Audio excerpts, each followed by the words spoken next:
Hi ಸ್ನೇಹಿತರೆ, ನಮಸ್ತೆ. Knowledge ಗುರು YouTube ಚಾನಲ್ಗೆ ನಿಮಗೆಲ್ರಿಗೂ ಸ್ವಾಗತ.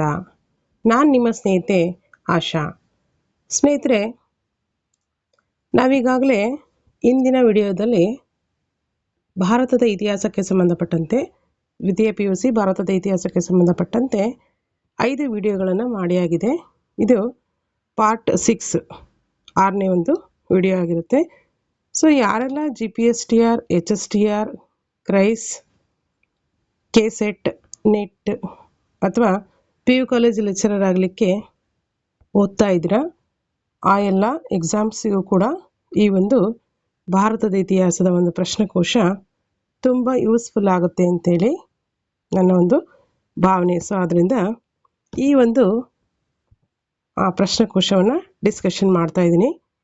ಸ್ನೇಹಿತರೆ, ಯಾರೆಲ್ಲ ಇದುವರೆಗೂ ನಾಲೆಡ್ಜ್ ಗುರು ಯೂಟ್ಯೂಬ್ ಚಾನಲನ್ನು ಸಬ್ಸ್ಕ್ರೈಬ್ ಆಗಿದ್ದೀರಾ ಎಲ್ರಿಗೂ ಕೂಡ ತುಂಬ ತುಂಬ ಥ್ಯಾಂಕ್ಸ್ ಅಂತ ಹೇಳ್ತಾ, ಹಾಗೆ ಯಾರೆಲ್ಲ ಇದುವರೆಗೂ ಸಬ್ಸ್ಕ್ರೈಬ್ ಆಗದೆ ನೋಡ್ತಾ ಇದ್ದೀರಾ ದಯವಿಟ್ಟು ಸಬ್ಸ್ಕ್ರೈಬ್ ಆಗಿ ಮತ್ತು ಬೆಲ್ಲೈಕನ್ ಪ್ರೆಸ್ ಮಾಡಿ, ಹಾಗೆ ವಿಡಿಯೋ ಎಂಡ್ವರೆಗೂ ವಾಚ್ ಮಾಡಿ, ಲೈಕ್ ಮಾಡಿ, ಶೇರ್ ಮಾಡಿ, ಏನಾದರೂ ಡೌಟ್ಸ್ಗಳಿದ್ರೆ ಕಮೆಂಟ್ಸ್ ಮಾಡಿ ಅಂತ ಹೇಳ್ತಾ ಈ ಒಂದು ವಿಡಿಯೋನ ಸ್ಟಾರ್ಟ್ ಮಾಡೋಣ. ಸ್ನೇಹಿತರೆ, ನಾನು ಈಗಾಗಲೇ ಹೇಳಿದ್ದೀನಿ, ಯಾರೆಲ್ಲ ಪಾರ್ಟ್ 1, ಪಾರ್ಟ್ 2, ಪಾರ್ಟ್ 3 ಮತ್ತು ಪಾರ್ಟ್ 4, ಪಾರ್ಟ್ 5ವರೆಗೂ ವಿಡಿಯೋಗಳನ್ನು ವಾಚ್ ಮಾಡಿಲ್ಲ, ಏಕೆಂದರೆ ಅದೊಂದು ಕಂಟಿನ್ಯೂಟಿ ಇರುತ್ತೆ.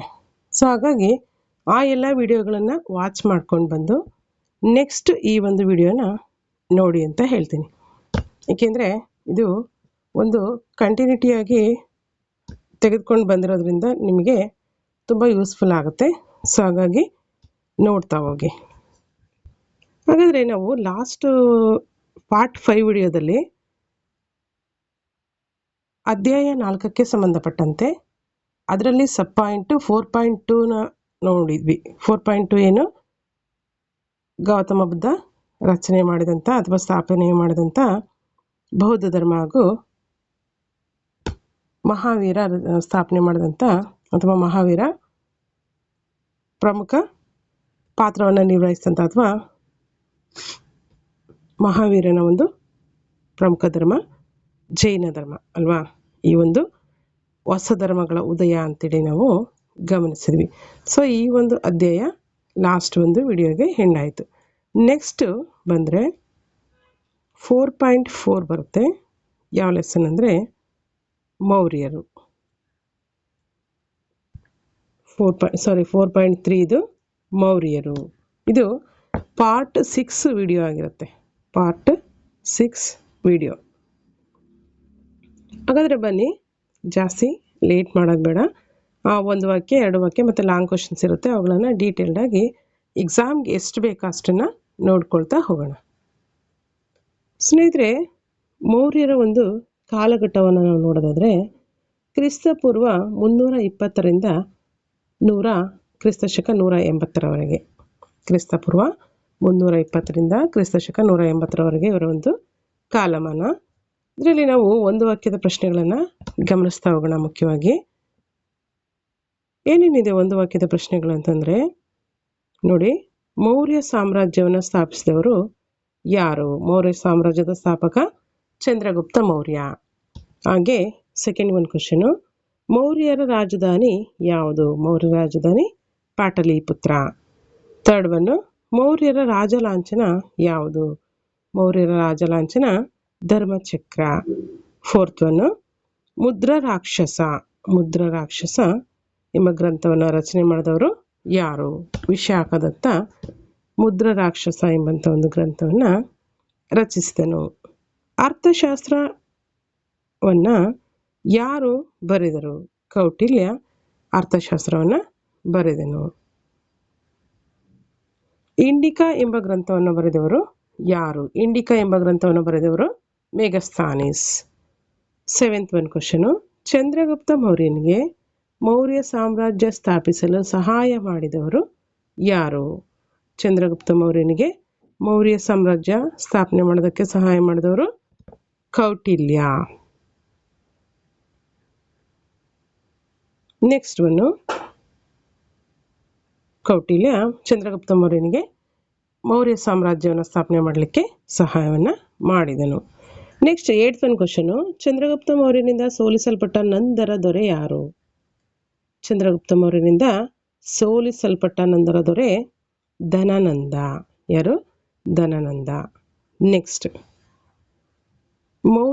ಚಂದ್ರಗುಪ್ತ ಮೌರ್ಯನ ಆಸ್ಥಾನಕ್ಕೆ ಮೇಘಸ್ಥಾನಿಸನನ್ನ ರಾಯಭಾರಿಯನ್ನಾಗಿ ಕಳುಹಿಸಿದ ದೊರೆ ಯಾರು? ಯಾರು? ಚಂದ್ರಗುಪ್ತ ಮೌರ್ಯನ ಆಸ್ಥಾನಕ್ಕೆ ಮೇಘಸ್ಥಾನಿಸನನ್ನ ಕಳಿಸ್ಕೊಟ್ಟವ್ರು ಯಾರು ರಾಯಭಾರಿಯನ್ನಾಗಿ? ಗ್ರೀಕ್ ದೊರೆ ಸೆಲ್ಯೂಕಸ್. ಗ್ರೀಕ್ ದೊರೆ ಸೆಲ್ಯೂಕಸನು ಚಂದ್ರಗುಪ್ತ ಮೌರ್ಯನ ಆಸ್ಥಾನಕ್ಕೆ ರಾಯಭಾರಿಯನ್ನಾಗಿ ಯಾರನ್ನ? ಮೇಘಸ್ಥಾನಿಸನ ಕಳಿಸಿಕೊಟ್ಟನು. ನೆಕ್ಸ್ಟ್ 9th ಒಂದು ಕ್ವಶನು. ನೆಕ್ಸ್ಟ್ ಒಂದು ಕ್ವಶನ್ ನೋಡಿ, 10th ಒಂದು ಕ್ವಶನು. ಚಂದ್ರಗುಪ್ತ ಮೌರ್ಯನಿಂದ ಸೋಲಿಸಲ್ಪಟ್ಟ ಗ್ರೀಕ್ ದೊರೆ ಯಾರು? ಚಂದ್ರಗುಪ್ತ ಮೌರ್ಯನಿಂದ ಸೋಲಿಸಲ್ಪಟ್ಟ ಗ್ರೀಕ್ ದೊರೆ ಸೆಲ್ಯೂಕಸ್. 11th ಒಂದು, ಜೈನ ಧರ್ಮವನ್ನು ಅನುಸರಿಸಿದ ಮೌರ್ಯ ಅರಸ ಯಾರು? ಜೈನ ಧರ್ಮವನ್ನು ಅನುಸರಿಸಿದ ಮೌರ್ಯರ ಅರಸ ಯಾರು? ಜೈನ ಧರ್ಮವನ್ನು ಅನುಸರಿಸಿದವರು ಚಂದ್ರಗುಪ್ತ ಮೌರ್ಯ. 12th ಒಂದು ಕ್ವಶನು, ಚಂದ್ರಗುಪ್ತ ಮೌರ್ಯ ತನ್ನ ಕೊನೆಯ ದಿನಗಳನ್ನು ಎಲ್ಲಿ ಕಳೆದನು? ಕರ್ನಾಟಕದ ಶ್ರವಣಬೆಳಗೊಳದಲ್ಲಿ ಚಂದ್ರಗುಪ್ತ ಮೌರ್ಯ ತನ್ನ ಕೊನೆಯ ದಿನಗಳನ್ನು ಕಳೆದನು. ಮೌರ್ಯ ಸಂತತಿಯ ದೊರೆ ಯಾರು? ಮೌರ್ಯ ಸಂತತಿಯ ದೊರೆ ಚಂದ್ರಗುಪ್ತ ಮೌರ್ಯ. ಅಶೋಕನ ಯಾವ ಶಾಸನವು ಕಳಿಂಗ ಯುದ್ಧದ ಬಗ್ಗೆ ತಿಳಿಸಿಕೊಡುತ್ತದೆ? ಅಶೋಕನ 13ನೇ ಬಂಡೆಗಲ್ಲು ಶಾಸನವು ಕಳಿಂಗ ಯುದ್ಧದ ಬಗ್ಗೆ ತಿಳಿಸುತ್ತದೆ. ನೆಕ್ಸ್ಟ್ ಒನ್, ಬೌದ್ಧ ಧರ್ಮ ಸ್ವೀಕರಿಸಿದ ಮೌರ್ಯ ಸಾಮ್ರಾಟ ಯಾರು? ಬೌದ್ಧ ಧರ್ಮವನ್ನು ಸ್ವೀಕರಿಸಿದ ಮೌರ್ಯ ಸಾಮ್ರಾಟ ಅಶೋಕ ಚಕ್ರವರ್ತಿ. ನೆಕ್ಸ್ಟ್ 16th ಒಂದು ಕ್ವಶನು, 3ನೇ ಬೌದ್ಧ ಮಹಾಸಮ್ಮೇಳನ ಎಲ್ಲಿ ಜರುಗಿತು? 3ನೇ ಬೌದ್ಧ ಮಹಾಸಮ್ಮೇಳನ ಪಾಟಲಿಪುತ್ರದಲ್ಲಿ ಜರುಗಿತು. ಅಶೋಕನಿಂದ ನಿರ್ಮಿಸಲ್ಪಟ್ಟ ಅತಿ ದೊಡ್ಡ ಸ್ತೂಪ ಯಾವುದು? ಅಶೋಕನಿಂದ ನಿರ್ಮಿಸಲ್ಪಟ್ಟ ಅತಿ ದೊಡ್ಡ ಸ್ತೂಪ ಸಾಂಚಿ ಸ್ತೂಪ. ಸೊ ಇದಿಷ್ಟು 17th ಒಂದು ಕ್ವಶನ್ ಆಯಿತು. ನೆಕ್ಸ್ಟ್ 18th ಒಂದು ಕ್ವಶನ್ ನೋಡಿ, ಭಾರತದ ರಾಷ್ಟ್ರ ಲಾಂಛನ ಯಾವುದು? ಸಾರನಾಥ ಸ್ತಂಭದ ಒಂದು ಶಿರೋಭಾಗ ಏನಿದೆಯಲ್ಲ, ಇದು ಭಾರತದ ರಾಷ್ಟ್ರ ಲಾಂಛನವಾಗಿದೆ. ನೆಕ್ಸ್ಟ್, ಶಾತವಾಹನ ಸಂತತಿಯ ಸ್ಥಾಪಕ ಯಾರು? ಶಾತವಾಹನ ಸಂತತಿಯ ಸ್ಥಾಪಕ ಸಿಮುಖ. ನೆಕ್ಸ್ಟ್, ಶಾತವಾಹನರ ರಾಜಧಾನಿ ಯಾವುದು? ಶಾತವಾಹನರ ರಾಜಧಾನಿ ಪ್ರತಿಷ್ಠಾನ ಅಥವಾ ಪೈತಾನ.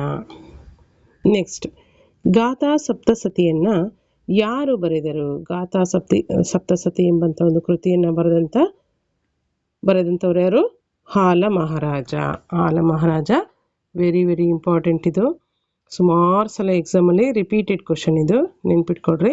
ಗಾಥಾ ಸಪ್ತಸತಿಯನ್ನು ಬರೆದವರು ಹಾಲ ಮಹಾರಾಜ ಅಥವಾ 17ನೇ ಹಾಲ ಅಂತಲೂ ಕೂಡ ಕರಿತೀವಿ. ನೆಕ್ಸ್ಟ್, ಗೌತಮಿ ಬಾಲಶ್ರೀಯು ಹೊರಡಿಸಿದ ಶಾಸನ ಯಾವುದು? ಗೌತಮಿ ಬಾಲಶ್ರೀಯು ಹೊರಡಿಸಿದ ಶಾಸನ ನಾಸಿಕ್ ಶಾಸನ. ನೆಕ್ಸ್ಟ್, ಇದಿಷ್ಟು ಒಂದು ವಾಕ್ಯದ ಪ್ರಶ್ನೆಗಳಾಯಿತು. ನೆಕ್ಸ್ಟ್ 2 ವಾಕ್ಯದ ಪ್ರಶ್ನೆಗಳ ಅಥವಾ 2 ಪದಗಳ ಪ್ರಶ್ನೆಗಳನ್ನು ನಾವು ಗಮನಿಸ್ತಾ ಹೋಗೋಣ.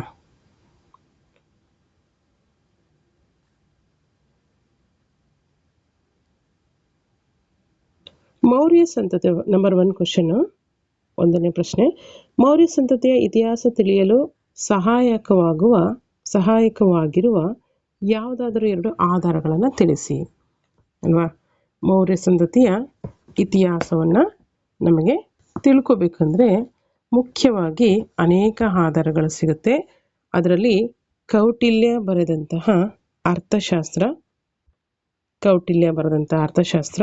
ಹಾಗೆ ಮೆಗಸ್ಥಾನಿಸನು ಅಲ್ವಾ, ಮೆಗಸ್ಥಾನಿಸನು ಬರೆದಂತಹ ಯಾವುದು? ಇಂಡಿಕಾ ಅಲ್ವಾ, ಮೆಗಸ್ತಾನಿಸ್ ಬರೆದಂಥ ಇಂಡಿಕಾ, ಹಾಗೆ ವಿಶಾಖದತ್ತನ ಮುದ್ರಾ ರಾಕ್ಷಸ, ಅಶೋಕನ ಶಾಸನಗಳು, ಸ್ಮಾರಕಗಳು, ಸಿಲೋನಿನ ಕೃತಿಗಳಾದಂತಹ ದೀಪವಂಶ ಮತ್ತು ಮಹಾವಂಶ ಇವಿಷ್ಟು ಪ್ರಮುಖವಾಗಿ ಮೌರ್ಯರ ಇತಿಹಾಸ ತಿಳಿಯಲಿರುವ ಪ್ರಮುಖ ಆಧಾರಗಳಾಗಿದೆ. ನೆಕ್ಸ್ಟ್ ಸೆಕೆಂಡ್ ಒಂದು ಕ್ವಶನು, ಕರ್ನಾಟಕದಲ್ಲಿ ಅಶೋಕನ ಶಾಸನಗಳು ಎಲ್ಲಿ ದೊರಕಿವೆ? ಯಾವುದಾದ್ರೂ ಎರಡು ಸ್ಥಳಗಳನ್ನು ತಿಳಿಸ್ಬೇಕಾಗುತ್ತೆ. ಎಲ್ಲೆಲ್ಲಿ ದೊರಕಿದೆ ಕರ್ನಾಟಕದಲ್ಲಿ ಅಶೋಕನ ಶಾಸನಗಳು? ಮಸ್ಕಿ, ಗವಿಮಠ, ಬ್ರಹ್ಮಗಿರಿ, ಸಿದ್ದಾಪುರ, ಸನ್ನತಿ. ಮಸ್ಕಿ, ಗವಿಮಠ, ಬ್ರಹ್ಮಗಿರಿ, ಸಿದ್ದಾಪುರ ಮತ್ತು ಸನ್ನತಿ ಇಷ್ಟು ಸ್ಥಳಗಳಲ್ಲಿ ಕರ್ನಾಟಕದಲ್ಲಿ ಅಶೋಕನಿಗೆ ಸಂಬಂಧಿಸಿದಂಥ ಶಾಸನಗಳು ದೊರಕಿವೆ. ನೆಕ್ಸ್ಟ್ ಥರ್ಡ್ ಒನ್ ಕ್ವಶನು, ಮೌರ್ಯರ ಅವಧಿಯಲ್ಲಿ ಅಸ್ತಿತ್ವದಲ್ಲಿದ್ದ ಎರಡು ಬಗೆಯ ನ್ಯಾಯಾಲಯಗಳು ಯಾವುವು? ಮೌರ್ಯರ ಅವಧಿಯಲ್ಲಿ ಅಥವಾ ಮೌರ್ಯರ ಒಂದು ಕಾಲಘಟ್ಟದಲ್ಲಿ ಅಸ್ತಿತ್ವದಲ್ಲಿದ್ದಂತಹ ಎರಡು ಬಗೆಯ ನ್ಯಾಯಾಲಯಗಳು ಯಾವುದು ಅಂದರೆ, ಒಂದು ಧರ್ಮಸ್ಥೇಯ, ಇನ್ನೊಂದು ಕಂಟಕ ಶೋಧನ. ಯಾವ್ಯಾವುದು? ಒಂದು ಧರ್ಮಸ್ಥೇಯ, ಇನ್ನೊಂದು ಕಂಟಕ ಶೋಧನ ಎಂಬಂತಹ ಪ್ರಮುಖವಾಗಿ ಎರಡು ರೀತಿಯ ನ್ಯಾಯಾಲಯಗಳು ಏನಾಗಿತ್ತು? ಅಸ್ತಿತ್ವದಲ್ಲಿ ಇದನ್ನು ನಾವು ಗಮನಿಸ್ತೀವಿ. ಹಾಗೆ ನೆಕ್ಸ್ಟ್ ನೋಡಿ, ನೆಕ್ಸ್ಟ್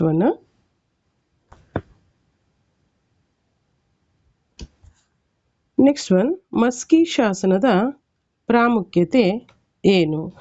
ಒಂದು ನಿಮಿಷ, ಇಲ್ಲಿ ಧರ್ಮಸ್ಥೇಯ ಮತ್ತು ಕಂಟಕ ಶೋಧನ ಅಂದರೆ ಏನು ಅಂದರೆ ನೋಡಿ, ಧರ್ಮಸ್ಥೇಯ ಅಂದರೆ ಇಲ್ಲಿ ಮೌರ್ಯ ಸಾಮ್ರಾಜ್ಯದಲ್ಲಿ ನಾಗರಿಕ ಮೊಕದ್ದಮೆಗಳಿಗೆ ಸಂಬಂಧಿಸಿದಂತಿರ್ತಕ್ಕಂಥ ಒಂದು ನ್ಯಾಯಾಲಯ ಧರ್ಮಸ್ಥೇಯ ಅಂದರೆ ನಾಗರಿಕ ಕಾನೂನು. ಕಂಟಕ ಶೋಧನ ಅಂದರೆ ಏನು ಅಂದರೆ ಈ ಒಂದು ಕಂಟಕ ಶೋಧನ ಅಂದರೆ ಅಪರಾಧಿ ಮೊಕದ್ದಮೆಗಳಿಗೆ ಸಂಬಂಧಿಸಿದಂತಹ ಒಂದು ನ್ಯಾಯಾಲಯ ಕಂಟಕ ಶೋಧನ. ಇದು ಕ್ರಿಮಿನಲ್ಗೆ, ಇದು ಸಿವಿಲ್ಗೆ ಅಲ್ವಾ?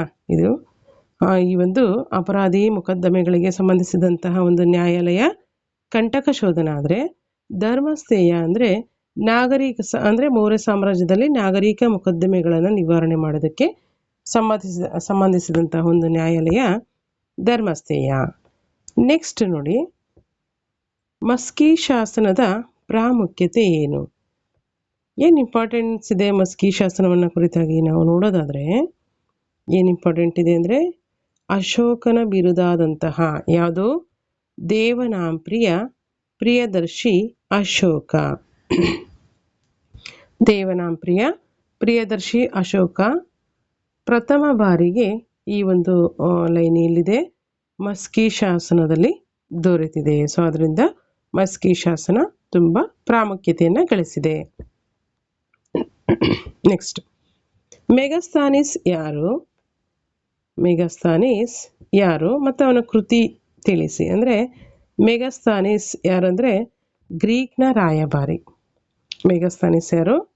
ಗ್ರೀಕ್ನ ಪ್ರಸಿದ್ಧ ರಾಯಭಾರಿ ಮೆಗಸ್ತಾನಿಸ್. ಅವನ ಪ್ರಸಿದ್ಧ ಕೃತಿ ಯಾವುದು ಅಂದರೆ ಇಂಡಿಕಾ ಮೆಗಸ್ತಾನಿಸನ ಪ್ರಸಿದ್ಧ ಕೃತಿ. ನೆಕ್ಸ್ಟ್ ಸಿಕ್ಸ್ತ್ ಕ್ವಶನು, ವಿಶಾಖದತ್ತನ ಯಾವುದಾದರೂ ಎರಡು ಕೃತಿಗಳನ್ನು ತಿಳಿಸಿ. ವಿಶಾಖದತ್ತನ ಪ್ರಸಿದ್ಧ ಕೃತಿಗಳು ಮುದ್ರಾ ರಾಕ್ಷಸ ಮತ್ತು ದೇವಿ ಚಂದ್ರಗುಪ್ತಂ. ನೆಕ್ಸ್ಟ್ ಸೆವೆಂತ್ ಕ್ವಶನು, ಕೌಟಿಲ್ಯ ಯಾರು? ಅವನ ಪ್ರಸಿದ್ಧ ಕೃತಿ ಯಾವುದು? ಇದಂತೂ ಈಸಿಯೆಸ್ಟ್ ಇದೆ. ಪ್ರಾಚೀನ ಭಾರತದ ಒಬ್ಬ ಹೆಸರಾಂತ ರಾಜನೀತಿ ನಿಪುಣ ಯಾರು? ಕೌಟಿಲ್ಯ. ಅವನ ಪ್ರಸಿದ್ಧ ಕೃತಿ ಕೌಟಿಲ್ಯ, ಇದು ಅವನ ಪ್ರಸಿದ್ಧ ಕೃತಿ. ನೆಕ್ಸ್ಟ್ ಏಟ್ತ್ ಕ್ವಶನು, ಧರ್ಮ ಮಹಾಮಾತ್ರರನ್ನು ನೇಮಿಸಿದ ಅರಸ ಯಾರು? ಹಾಗೆ ಅವನ ಕರ್ತವ್ಯ ಏನಾಗಿತ್ತು? ಅಶೋಕ ಚಕ್ರವರ್ತಿ ಧರ್ಮ ಮಹಾಮಾತ್ರರನ್ನು ತನ್ನ ಒಂದು ಆಡಳಿತದಲ್ಲಿ ನೇಮಕವನ್ನು ಮಾಡಿಕೊಂಡಿದ್ದ. ಹಾಗೆ ಬೌದ್ಧ ಧರ್ಮವನ್ನು ಪ್ರಚಾರ ಮಾಡುವುದು ಅವರ ಪ್ರಸಿದ್ಧ ಕರ್ತವ್ಯವಾಗಿತ್ತು. ಹಾಗಾದರೆ ಧರ್ಮ ಮಹಾಮಾತ್ರರನ್ನು ಅಶೋಕ ನೇಮಿಸಿಕೊಂಡಿದ್ದ. ಆ ಧರ್ಮ ಮಹಾಮಾತ್ರರ ಒಂದು ಕೆಲಸ ಏನಾಗಿತ್ತು? ಬೌದ್ಧ ಧರ್ಮವನ್ನು ಪ್ರಚಾರಗೊಳಿಸುವುದು ಅವರ ಪ್ರಮುಖ ಕೆಲಸ ಅಥವಾ ಕರ್ತವ್ಯವಾಗಿತ್ತು. ನೆಕ್ಸ್ಟ್ 9th ಒಂದು ಕ್ವಶನು. ಶಾತವಾಹನರ ಯಾರಾದರೂ ಇಬ್ಬರು ಪ್ರಮುಖ ದೊರೆಗಳನ್ನು ತಿಳಿಸಿ. ಶಾತವಾಹನರ ಪ್ರಸಿದ್ಧ ದೊರೆಗಳನ್ನು ತಿಳಿಸಿ. ಯಾರು? ಹಾಲ ಮಹಾರಾಜ. ಶಾತವಾಹನರ ಪ್ರಸಿದ್ಧ ಅರಸರಲ್ಲಿ ಹಾಲ ಮಹಾರಾಜ ಮತ್ತು ಗೌತಮಿ ಪುತ್ರ ಶಾತಕರ್ಣಿ ಶಾತವಾಹನರ ಪ್ರಸಿದ್ಧ ದೊರೆಗಳು. 10th ಒಂದು ಕ್ವಶನ್ ನೋಡಿ. ಶಾತವಾಹನರ ಯಾವುದಾದರೂ 2 ವಾಸ್ತುಶಿಲ್ಪದ ಕೇಂದ್ರಗಳನ್ನು ತಿಳಿಸಿ. ಶಾತವಾಹನರಿಗೆ ಸಂಬಂಧಿಸಿದಂತಹ ವಾಸ್ತುಶಿಲ್ಪದ ಪ್ರಸಿದ್ಧ ಕೇಂದ್ರಗಳು ಯಾವುದಿದೆ ಅಂತಂದರೆ ನಾಸಿಕ್, ಕಾರ್ಲೆ, ಖನೇರಿ, ಅಜಂತ. ನಾಸಿಕ್, ಕಾರ್ಲೆ, ಖನೇರಿ, ಅಜಂತ ಇವು ಶಾತವಾಹನರ ಕಾಲದ ಪ್ರಸಿದ್ಧ ವಾಸ್ತುಶಿಲ್ಪ ಕೇಂದ್ರಗಳು ಅಂತೇಳಿ ನಾವು ಗಮನಿಸ್ಬೋದು. ಸೊ ಇದಿಷ್ಟು 2 ಮಾರ್ಕ್ಸ್ ಅಥವಾ 2 ವರ್ಡ್ಸ್ ಕ್ವಶನ್ ವಿತ್ ಆನ್ಸರ್ ಆಯಿತು. ನೆಕ್ಸ್ಟ್ ನಾವು ಲಾಂಗ್ ಆನ್ಸರನ್ನು ನೋಡೋಣ. ಸ್ನೇಹಿತರೆ, ಲಾಂಗ್ ಆನ್ಸರ್ ಅಂತೇಳಿ ನೆಗ್ಲೆಕ್ಟ್ ಮಾಡ್ಕೋಬೇಡಿ. ಇದು ತುಂಬ ಯೂಸ್ಫುಲ್ ಆಗುತ್ತೆ. ಈ ರೀತಿ ನೀವು ಕೇಳೋದ್ರಿಂದ ಏನಾಗುತ್ತೆ ಅಂತಂದರೆ ಅದನ್ನು ಇಡಿಯಾಗಿ ಗ್ರಹಿಸೋದ್ರಿಂದ ಹೆಚ್ಚಿನ ಮಾಹಿತಿ ನಿಮಗೆ ತಿಳಿಯುತ್ತೆ. KSET ಅಥವಾ PU ಕಾಲೇಜ್ ಲೆಕ್ಚರರ್ ಅಂತ ಪರೀಕ್ಷೆಗಳಿಗೆ ಅಥವಾ CETಗಳನ್ನು ಎದುರಿಸೋದಕ್ಕೆ ಈ ರೀತಿ ಲಾಂಗ್ ಆನ್ಸರ್ಸ್ ನಿಮಗೆ ತುಂಬ ಯೂಸ್ಫುಲ್ ಆಗುತ್ತೆ ಅಂತ ಹೇಳ್ಬೋದು. ಸೊ ಹಾಗಾಗಿ ಇವುಗಳನ್ನು ಗಮನಿಸಿ. ನಿಮಗೆ ಟೈಮ್ ಇಲ್ಲ ಸ್ಲೋ ಆಗಿ ನೋಡೋದಕ್ಕೆ, ಸ್ಪೀಡ್ ಜಾಸ್ತಿ ಮಾಡಿಕೊಡ್ರಿ. ಅಂದರೆ 1.5 ಅಥವಾ 2x ಇಟ್ಕೊಂಡು ಸ್ಪೀಡಾಗಿ ಅದನ್ನು ನೋಡ್ಲೂಬೋದು. ಸೊ ಹಾಗಾಗಿ ಇವುಗಳನ್ನು ಗಮನಿಸ್ತಾ ಹೋಗಿ. ಲಾಂಗ್ ಆನ್ಸರ್ಸ್ ಏನಿದೆ ಹಾಗಾದರೆ? ಚಂದ್ರಗುಪ್ತ ಮೌರ್ಯನ ಸಾಧನೆಗಳನ್ನು ಕುರಿತು ಬರೆಯಿರಿ. ಅಂದರೆ ಚಂದ್ರಗುಪ್ತ ಮೌರ್ಯರಲ್ಲಿಯೇ ಪ್ರಸಿದ್ಧ ಅರಸ ಚಂದ್ರಗುಪ್ತ ಮೌರ್ಯ. ಹಾಗಾದರೆ ಚಂದ್ರಗುಪ್ತ ಮೌರ್ಯನ ಸಾಧನೆಗಳು ಏನಿದೆ ಅಲ್ವಾ? ಚಂದ್ರಗುಪ್ತ ಮೌರ್ಯನು ಮೌರ್ಯ ಸಾಮ್ರಾಜ್ಯದ ಸ್ಥಾಪಕ. ಪ್ರಾಚೀನ ಭಾರತದ ಒಬ್ಬ ಹೆಸರಾಂತ ರಾಜನೀತಿ ನಿಪುಣನಾದಂತಹ ಕೌಟಿಲ್ಯನು ಚಂದ್ರಗುಪ್ತ ಮೌರ್ಯನಿಗೆ ಅಗತ್ಯವಾದಂಥ ಶಿಕ್ಷಣ, ಸೈನಿಕ ತರಬೇತಿಯನ್ನು ನೀಡಿದನು. ಜೊತೆಗೆ ಮೌರ್ಯ ಸಾಮ್ರಾಜ್ಯವನ್ನು ಸ್ಥಾಪನೆ ಮಾಡುವಲ್ಲೂ ಕೂಡ ಚಂದ್ರಗುಪ್ತ ಮೌರ್ಯನಿಗೆ ಕೌಟಿಲ್ಯ ಸಹಾಯಕನಾಗಿದ್ದನು. ಕೌಟಿಲ್ಯನ ಮಾರ್ಗದರ್ಶನದಲ್ಲಿ ಚಂದ್ರಗುಪ್ತ ಮೌರ್ಯನು ಒಂದು ಬಲಿಷ್ಠವಾದಂಥ ಒಂದು ಸೈನ್ಯವನ್ನು ಕೂಡ ಕಟ್ಟಿದನು. ಹಾಗೆ ಪ್ರಾರಂಭದಲ್ಲಿ ಪಂಜಾಬಿನ ಸಣ್ಣ ರಾಜರುಗಳನ್ನು ಸೋಲಿಸಿ ಅನಂತರ ಮಗಧ ಸಾಮ್ರಾಜ್ಯದ ಮೇಲೆ ಏನು ಮಾಡ್ತಾನೆ? ದಾಳಿಯನ್ನು ಮಾಡ್ತಾನೆ ಚಂದ್ರಗುಪ್ತ ಮೌರ್ಯ. ಅಲ್ಲಿ ನಂದರ ದೊರೆಯಾದಂತಹ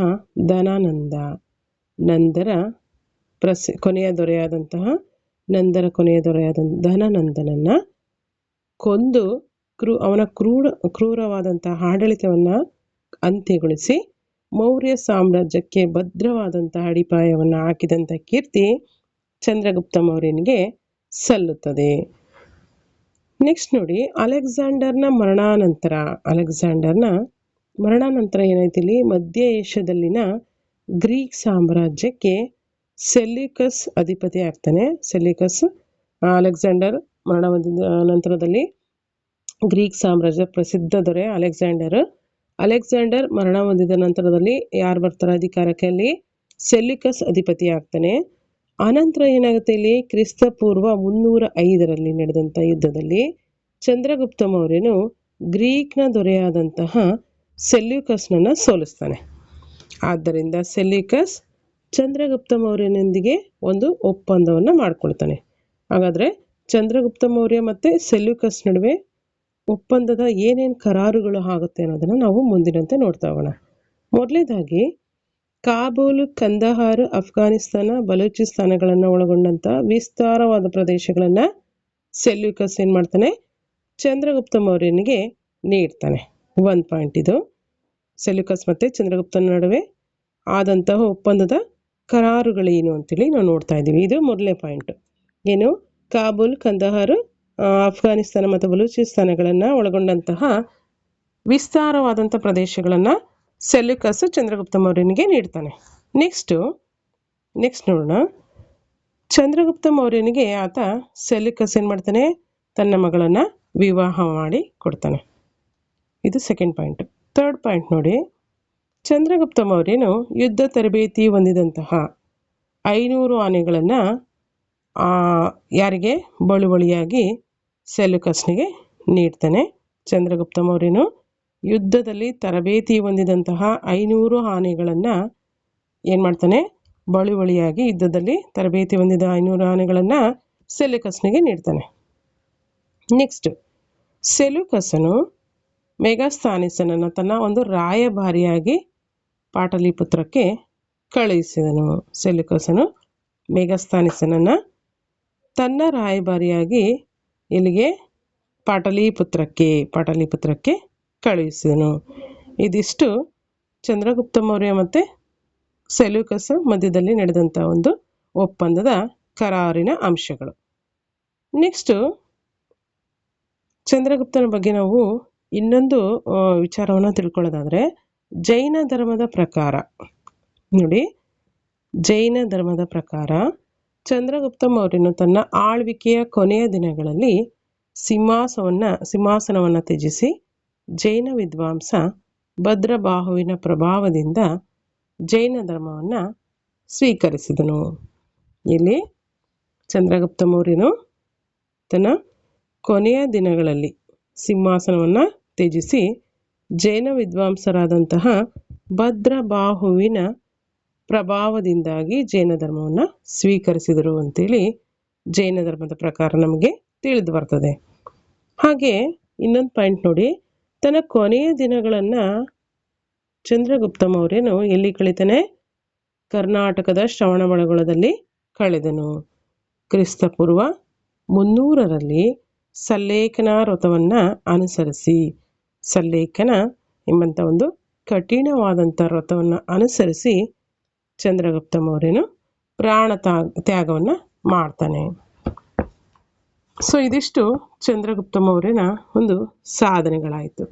ನೆಕ್ಸ್ಟ್ ನೋಡಿ, ಬೌದ್ಧ ಧರ್ಮದ ಪ್ರಚಾರಕ್ಕೆ ಅಶೋಕನು ಕೈಗೊಂಡ ಕ್ರಮಗಳು ಯಾವುವು? ಬೌದ್ಧ ಧರ್ಮವನ್ನು ಹೆಚ್ಚೆಚ್ಚಾಗಿ ಪ್ರಚಾರಗೊಳಿಸೋದಕ್ಕೆ ಅಶೋಕನು ಯಾವ್ಯಾವ ಒಂದು ಕ್ರಮಗಳನ್ನು ಕೈಗೊಳ್ತಾನೆ? Very important. ಇದು GPSTರ್ಗಂತೂ ಕೇಳ್ತಕ್ಕಂಥ ಒಂದು ಪ್ರಶ್ನೆ ಆಗಿರುತ್ತೆ. ಇದನ್ನು ಗಮನಿಸಿ. ಭಾರತದಲ್ಲಿ ಮಾತ್ರವಲ್ಲದೆ ಭಾರತದವರೆಗೂ ಕೂಡ ಬೌದ್ಧ ಧರ್ಮವನ್ನು ಪ್ರಸಾರ ಮಾಡೋದಕ್ಕೋಸ್ಕರ ಅಶೋಕ ಕಾರಣಕರ್ತನಾಗ್ತಾನೆ. ಹಾಗೆ ಬೌದ್ಧ ಧರ್ಮದ ಪ್ರಸಾರಕ್ಕೆ ಹಲವಾರು ಕ್ರಮಗಳನ್ನು ಆತ ಕೈಗೊಳ್ತಾನೆ. ಹಾಗಾದರೆ ಏನೇನು ಕ್ರಮಗಳನ್ನು ಕೈಗೊಳ್ತಾನೆ ಅಲ್ವಾ? ಮೊದಲನೇದಾಗಿ ಬೌದ್ಧ ಧರ್ಮದ ಪವಿತ್ರ ಕ್ಷೇತ್ರಗಳಾದಂತಹ ಲುಂಬಿನಿ ವನ, ಗಯಾ, ಸಾರನಾಥ, ಕುಶಿನಗರಗಳನ್ನು ಸಂದರ್ಶಿಸ್ತಾನೆ ಮೊದಲನೇದಾಗಿ. ನೆಕ್ಸ್ಟು ಗೋಷ್ಠಿಗಳನ್ನು ಅಲ್ಲಿ ಏರ್ಪಾಡನ್ನು ಮಾಡ್ತಾನೆ. ಅಂದರೆ ಪವಿತ್ರ ಕ್ಷೇತ್ರಗಳಾದಂಥ ಯಾವ ಧರ್ಮಕ್ಕೆ? ಬೌದ್ಧ ಧರ್ಮದ ಪವಿತ್ರ ಕ್ಷೇತ್ರಗಳಾದಂತಹ ಲುಂಬಿನಿ ವನ, ಗಯಾ, ಸಾರನಾಥ ಮತ್ತು ಕುಶಿನಗರಗಳನ್ನು ಸಂದರ್ಶಿಸಿ ಅಲ್ಲೊಂದಷ್ಟು ಧರ್ಮಗೋಷ್ಠಿಗಳನ್ನು ಕೂಡ ಏರ್ಪಾಡು ಮಾಡ್ತಾನೆ. ಇದು ಬೌದ್ಧ ಧರ್ಮದ ಪ್ರಚಾರಕ್ಕೆ ಅಶೋಕ ಕೈಗೊಂಡಂತಹ ಮೊದಲನೇ ಒಂದು ಕ್ರಮ ಆಗಿತ್ತು. ನೆಕ್ಸ್ಟ್ ಎರಡನೇ ಕ್ರಮ ಏನಾಗಿದೆ ನೋಡಿ.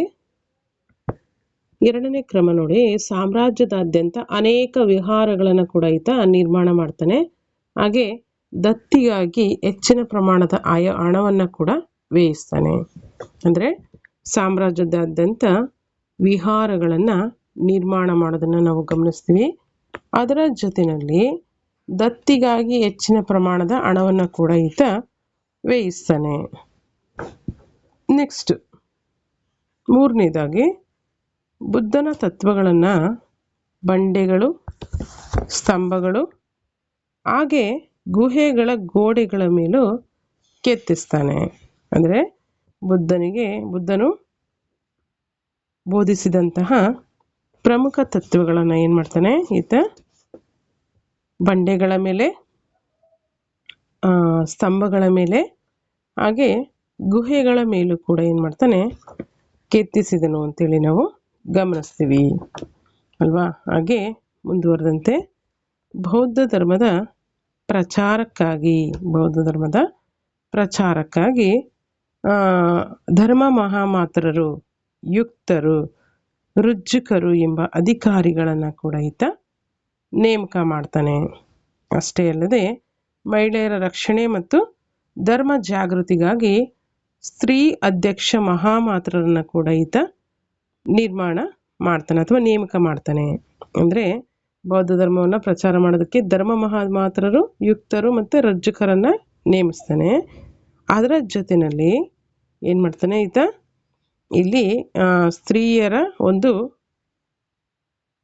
ಸ್ತ್ರೀ ಅಧ್ಯಕ್ಷ ಮಹಾಮಾತ್ರರನ್ನು ಕೂಡ ಮಹಿಳೆಯರ ರಕ್ಷಣೆಗಾಗಿ ಮತ್ತು ಧರ್ಮ ಜಾಗೃತಿಗಾಗಿ ನೇಮಕ ಮಾಡ್ತಾನೆ.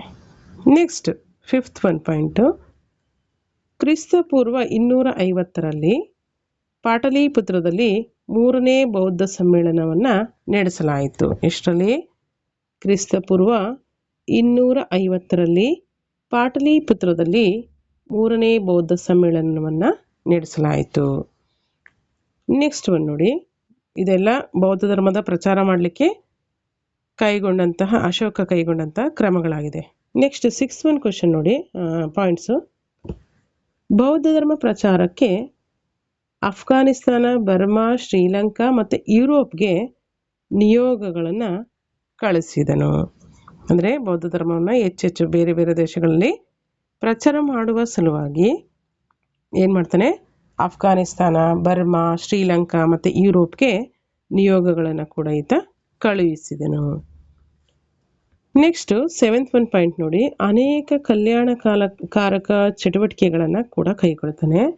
ಅಂತಹ ಕಲ್ಯಾಣಕಾರಕ ಚಟುವಟಿಕೆಗಳು ಏನಿತ್ತು ಅಂದರೆ ಬಾವಿಗಳನ್ನು ತೋಡಿಸಿದನು, ವಿಶ್ರಾಂತಿ ಗೃಹಗಳನ್ನು ಕಟ್ಟಿಸಿದನು, ರಸ್ತೆ ಬದಿಗಳಲ್ಲಿ ಫಲ ನೀಡುವಂತಹ ಅಂದರೆ ಹಣ್ಣಿನ ಮರಗಳನ್ನು ಕೂಡ ನೆಡೆಸಿದನು, ಹಲವಾರು ಆಸ್ಪತ್ರೆಗಳನ್ನು ಕೂಡ ನಿರ್ಮಾಣ ಮಾಡ್ತಾನೆ ಮತ್ತು ಶಾಲೆಗಳನ್ನು ಕೂಡ ಸ್ಥಾಪನೆಯನ್ನು ಮಾಡ್ತಾನೆ. ಇವಿಷ್ಟು ಕಲ್ಯಾಣಕಾರಕ ಕಾರ್ಯಗಳನ್ನು ಅಶೋಕ ಬೌದ್ಧ ಧರ್ಮದ ಪ್ರಚಾರತೆಗಾಗಿ ಅಥವಾ ಬೌದ್ಧ ಧರ್ಮದ ಬೋಧನೆಯನ್ನು ಹೆಚ್ಚೆಚ್ಚು ಪ್ರಚಾರ ಮಾಡಲು ಕೈಗೊಂಡಂಥ ಕ್ರಮಗಳು. ಇವೆಲ್ಲವೂ ಕೂಡ ಅಶೋಕನ ಸೇವೆ ಮತ್ತು ತ್ಯಾಗದ ಅವನ ಒಂದು ತ್ಯಾಗ ಎಷ್ಟಿತ್ತು ಅನ್ನೋದನ್ನು ನಾವು ಈ ಮುಖಾಂತರ ತಿಳ್ಕೊಬೋದಾಗಿದೆ. ಅವನ ಒಂದು ಗುರಿ ಬೌದ್ಧ ಧರ್ಮದ ಒಂದು ಪ್ರಚಾರವಾಗಿತ್ತು. ಸೊ ಇದಿಷ್ಟನ್ನು ನಾವು ಬೌದ್ಧ ಧರ್ಮದ ಪ್ರಚಾರಕ್ಕೆ ಅಶೋಕ ಕೈಗೊಂಡಂಥ ಕ್ರಮಗಳಲ್ಲಿ ನಾವು ಗಮನಿಸ್ತೀವಿ. ನೆಕ್ಸ್ಟ್ ಒಂದು ಕ್ವಶನ್ ನೋಡಿ, ನೆಕ್ಸ್ಟ್ ಇದು ಕೂಡ ಲಾಂಗ್ ಕ್ವಶನು.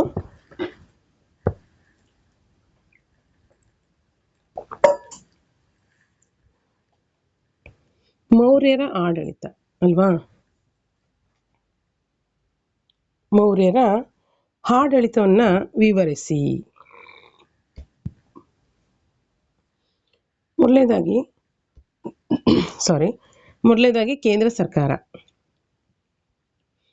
ಕೇಂದ್ರ ಸರ್ಕಾರದಲ್ಲಿ ರಾಜನೇ ಇಲ್ಲಿ ರಾಜ್ಯದ ಮುಖ್ಯಸ್ಥ ಆಗಿರ್ತಾನೆ ಮುಖ್ಯವಾಗಿ. ಹಾಗೆ ರಾಜನು ಶಾಸಕಾಂಗ, ಕಾರ್ಯಾಂಗ, ನ್ಯಾಯಾಂಗ, ಸೈನ್ಯಾಧಿಕಾರ ಎಂಬಂತಹ ಪ್ರಮುಖ ಮೂಲ ಆಗಿರ್ತಾನೆ. ಇವೆಲ್ಲವೂ ಕೂಡ ಅಧಿಕಾರಿನೇ ರಾಜ, ಇವೆಲ್ಲವಕ್ಕೂ ಕೂಡ ರಾಜನೇ ಮುಖ್ಯಸ್ಥ ಆಗಿರ್ತಾನೆ. ನೆಕ್ಸ್ಟು ರಾಜನಿಗೆ ಆಡಳಿತದಲ್ಲಿ ಸಹಾಯ ಮಾಡೋದಕ್ಕೋಸ್ಕರ ಮಂತ್ರಿ ಪರಿಷತ್ ಇರುತ್ತೆ. ಇವಾಗ ಯಾವ ರೀತಿ ನಮ್ಮಲ್ಲಿ ಕೂಡ ಅಟ್ ಪ್ರೆಸೆಂಟ್ ಇರ್ತಕ್ಕಂಥ ಕೇಂದ್ರ ಸರ್ಕಾರದಲ್ಲಿ ನಾವೇನೇನೆಲ್ಲ ಗಮನಿಸ್ತೀವಲ್ವಾ, ಅದೇ ರೀತಿ ರಾಷ್ಟ್ರಪತಿ ಭೂಸೇನೆ, ವಾಯುಸೇನೆ, ನೌಕಾಪಡೆಗಳಲ್ಲಿ ಎಲ್ಲ ಅವರೇ ಅಧಿಕಾರವನ್ನು ಹೊಂದಿರ್ತಾರೆ, ಸಂಪೂರ್ಣ ಅಧಿಕಾರವನ್ನು ಹೊಂದಿರ್ತಾರೆ, ಅವರೇ ಮುಖ್ಯಸ್ಥ. ಸೊ ಅದೇ ರೀತಿಯಾಗಿ ಇಲ್ಲೂ ಕೂಡ ಏನಾಗಿದೆ, ರಾಜನೇ ರಾಜ್ಯದ ಒಂದು ಮುಖ್ಯಸ್ಥ ಆಗಿರ್ತಾನೆ. ಶಾಸಕಾಂಗ, ಕಾರ್ಯಾಂಗ, ನ್ಯಾಯಾಂಗ ಮತ್ತು ಸೈನ್ಯಾಧಿಕಾರಕ್ಕೆ ಎಲ್ಲವಕ್ಕೂ ಕೂಡ ರಾಜನೇ ಅಧಿಕಾರಿ. ನೆಕ್ಸ್ಟ್ ಸೆಕೆಂಡ್ ಒನ್ ನೋಡಿ, ರಾಜನಿಗೆ ಆಡಳಿತದಲ್ಲಿ ಸಹಾಯ ಮಾಡಲು ಮಂತ್ರಿ ಪರಿಷತ್ ಇರುತ್ತೆ. ಅದರ ಜೊತೆಗೆ ಸಲಹಾ ಸಮಿತಿ ಅಂತೇಳಿ ಇದನ್ನು ಕರಿತೀವಿ. ಅರ್ಹತೆ ಮತ್ತು ಸಾಮರ್ಥ್ಯವನ್ನು ಪರಿಗಣಿಸಿ ರಾಜನು ಮಂತ್ರಿಗಳನ್ನು ನೇಮಕವನ್ನು ಮಾಡ್ತಾ ಇರ್ತಾನೆ.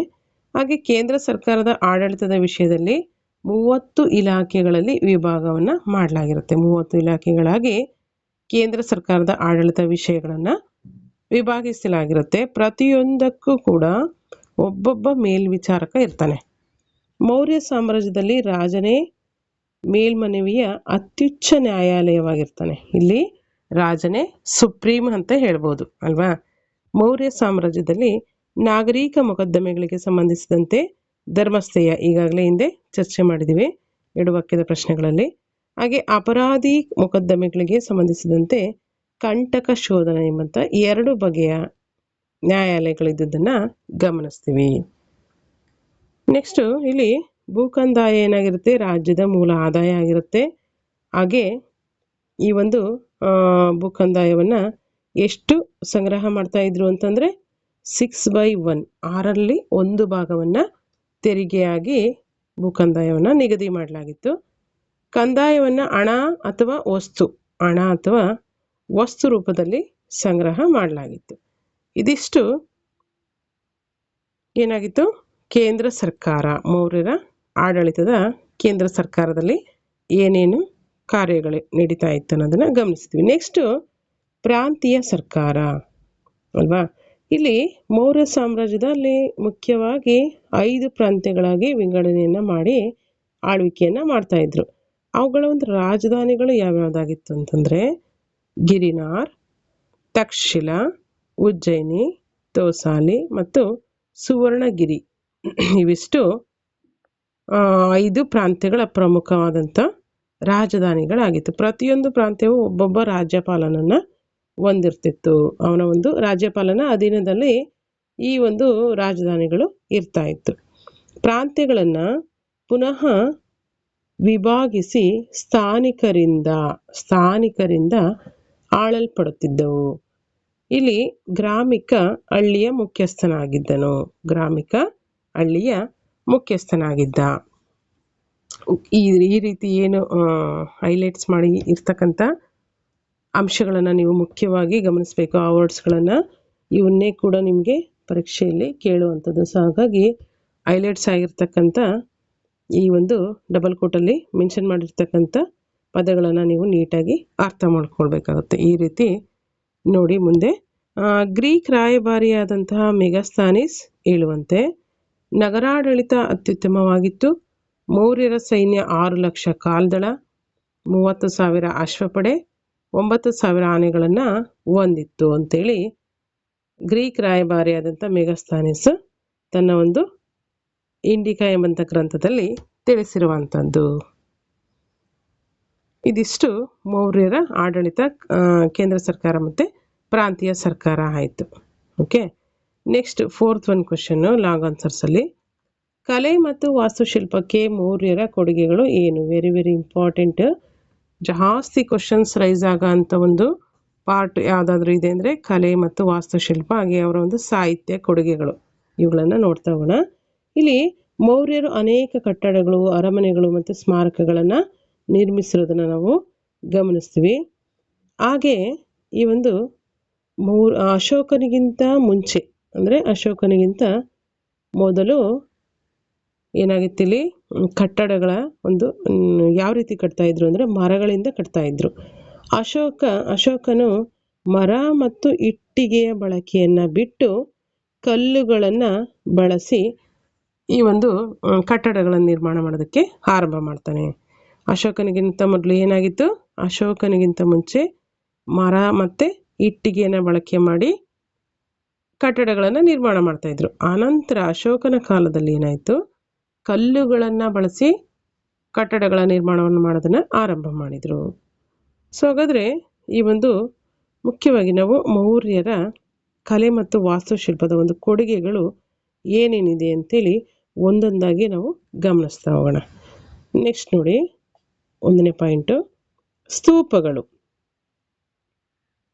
ಸ್ತೂಪಗಳು ಬುದ್ಧನ ಗೌರವಾರ್ಥವಾಗಿ ಅಥವಾ ಅವನ ಅವಶೇಷಗಳ ಮೇಲೆ ಇಟ್ಟಿಗೆ ಅಥವಾ ಕಲ್ಲಿನಿಂದ ನಿರ್ಮಿಸಲಾದ ಗುಮ್ಮಟಗಳೇ ಸ್ತೂಪಗಳು ಅಲ್ವಾ.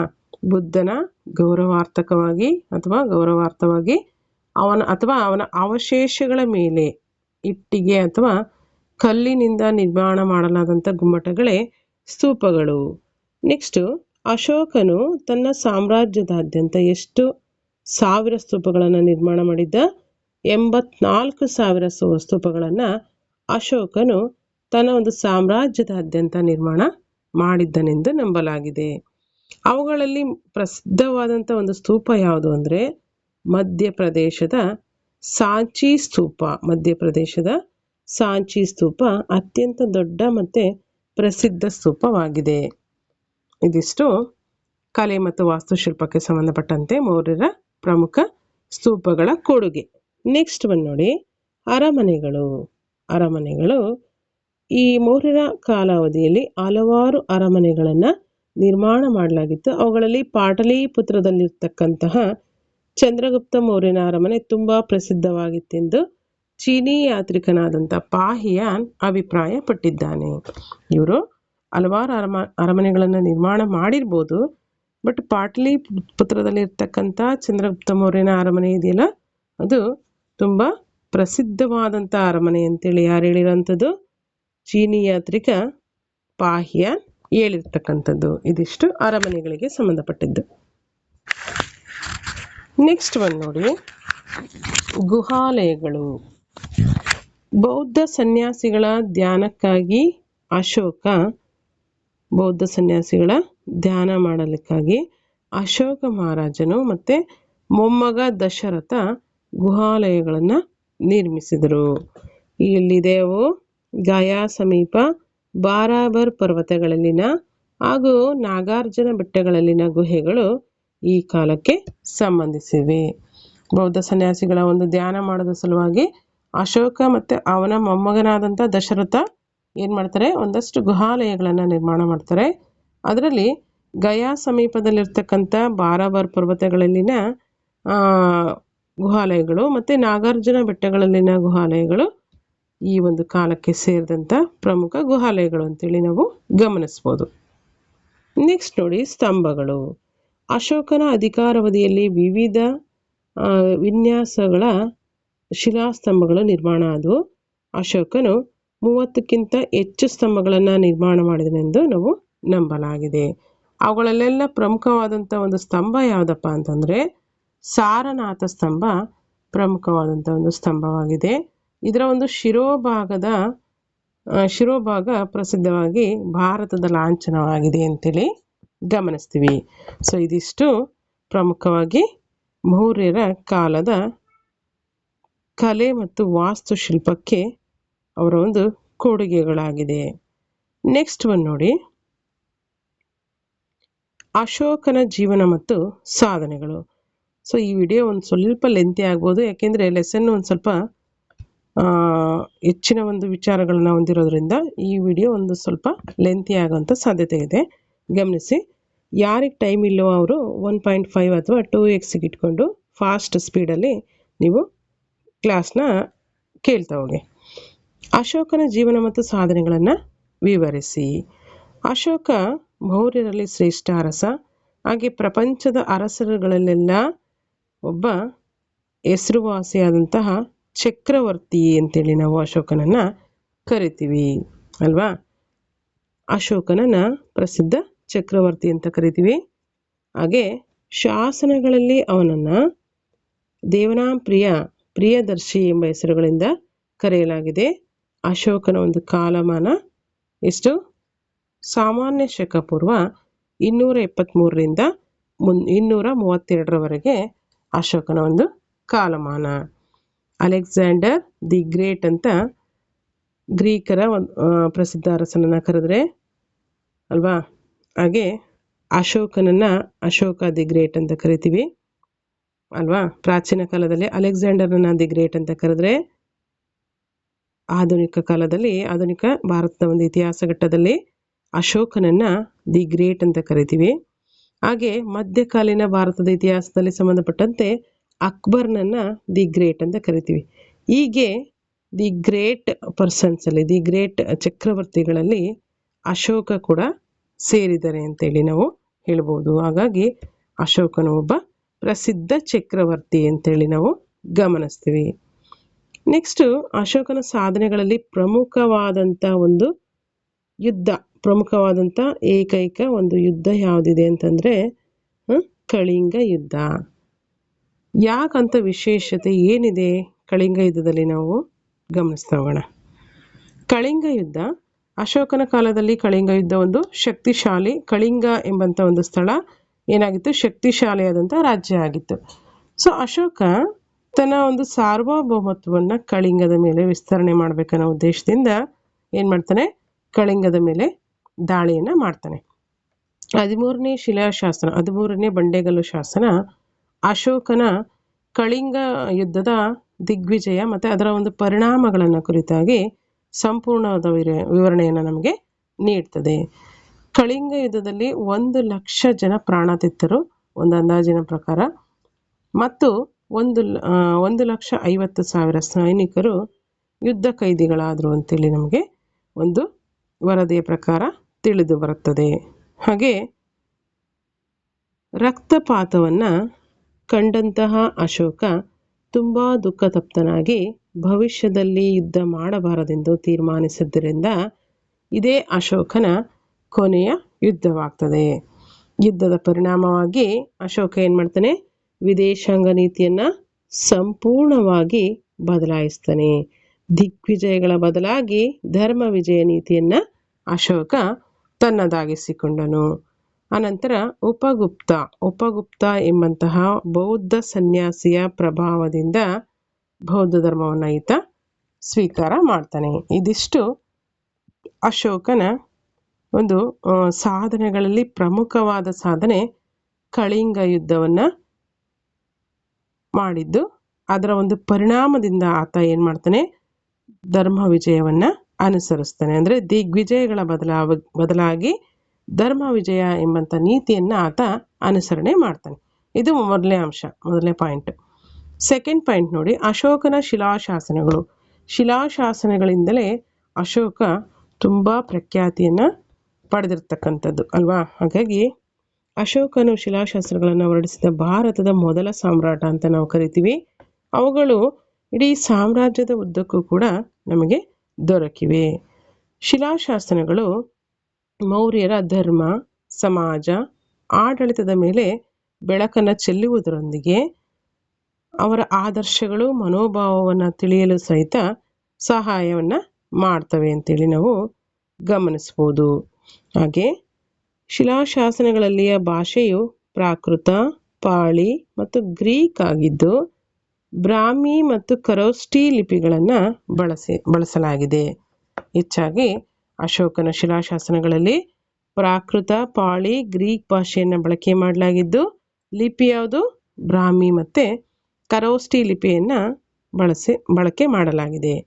ಇಲ್ಲಿ ದೀರ್ಘಾವಧಿಯವರೆಗೆ ಒಳಗಾಗಿದ್ದಂತಹ ಬ್ರಾಹ್ಮಿ ಲಿಪಿಯನ್ನು 1837ರಲ್ಲಿ ಜೇಮ್ಸ್ ಪ್ರಿನ್ಸೆಪ್ ಎಂಬ ವ್ಯಕ್ತಿ ಏನು ಮಾಡ್ತಾರೆ, ಶೋಧನೆ ಮಾಡಿ ಬೆಳಕಿಗೆ ತರ್ತಾರೆ. ಎಷ್ಟರಲ್ಲಿ, ಬ್ರಾಹ್ಮಿ ಲಿಪಿಯನ್ನು ಅಲ್ವಾ, 1837ರಲ್ಲಿ ಜೇಮ್ಸ್ ಪ್ರಿನ್ಸೆಪ್ ಎಂಬಂತಹ ವ್ಯಕ್ತಿ ಏನು ಮಾಡ್ತಾರೆ, ಇವರು ಆ ಒಂದು ಲಿಪಿಯನ್ನು ಸಂಶೋಧನೆ ಮಾಡಿ ಬ್ರಾಹ್ಮಿ ಲಿಪಿಯಲ್ಲಿರ್ತಕ್ಕಂಥ ಅಶೋಕನ ಶಾಸನವನ್ನು ಹೊರಡಿಸ್ತಾರೆ ಅಥವಾ ಹೊರಗೆ ತರ್ತಾರೆ ಅಂತ ನಾವು ಗಮನಿಸ್ಬೋದು.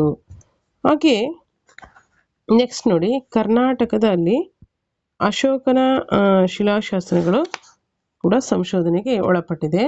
ಅವುಗಳಲ್ಲಿ ಮುಖ್ಯವಾದವುಗಳನ್ನು ನಾವು ನೋಡೋದಾದರೆ ಯಾವ್ಯಾವುದಿದೆ ಅಂತೇಳಿ,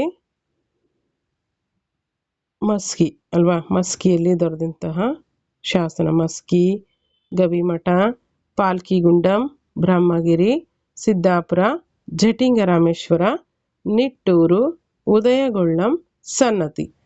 ನೋಡಿ, ಇವೆಲ್ಲ ಕರ್ನಾಟಕದಲ್ಲಿ ಅಶೋಕನ ಶಿಲಾಶಾಸನಗಳು ಸಂಶೋಧನೆ ಮಾಡಲ್ಪಟ್ಟಿರ್ತಕ್ಕಂಥ ಪ್ರಸಿದ್ಧ ಸ್ಥಳಗಳು.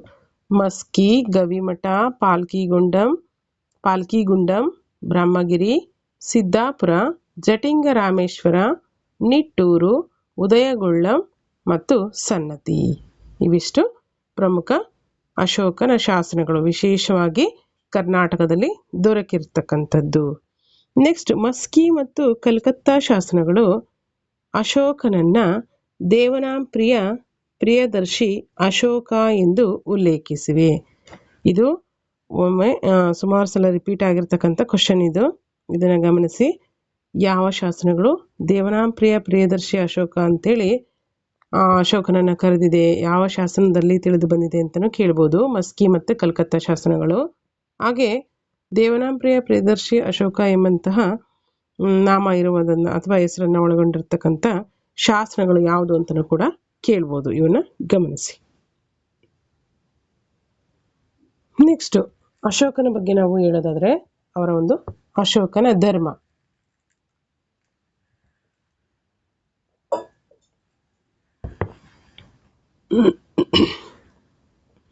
ಅಶೋಕನ ಧರ್ಮಕ್ಕೆ ಶ್ರೇಷ್ಠ ಕೊಡುಗೆಯನ್ನು ನೀಡಿದ್ದಾನೆ.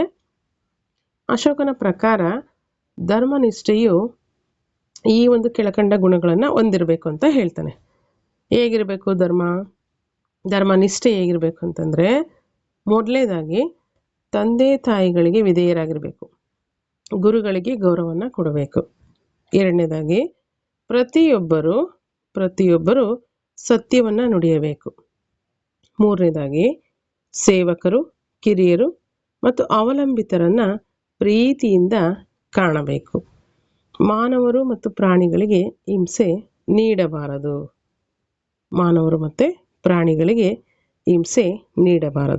ಪ್ರತಿಯೊಬ್ಬನು 5ನೇ ಪಾಯಿಂಟು, ಪ್ರತಿಯೊಬ್ಬನು ಕೋಪ, ಕ್ರೌರ್ಯ, ದುಂದುವೆಚ್ಚಗಳನ್ನು ನಿಗ್ರಹಿಸಬೇಕು. ಇದಿಷ್ಟು ಅಶೋಕನ ಧರ್ಮಕ್ಕೆ ಸಂಬಂಧಿಸಿದಂಥ ಪ್ರಮುಖ ಅಂಶಗಳು. ಹಾಗಾದರೆ ಕೊನೆಯ ಅಂಶ ಇಲ್ಲಿ ಗಮನಿಸಿ. ಈ ಒಂದು ಬೌದ್ಧ ಧರ್ಮದ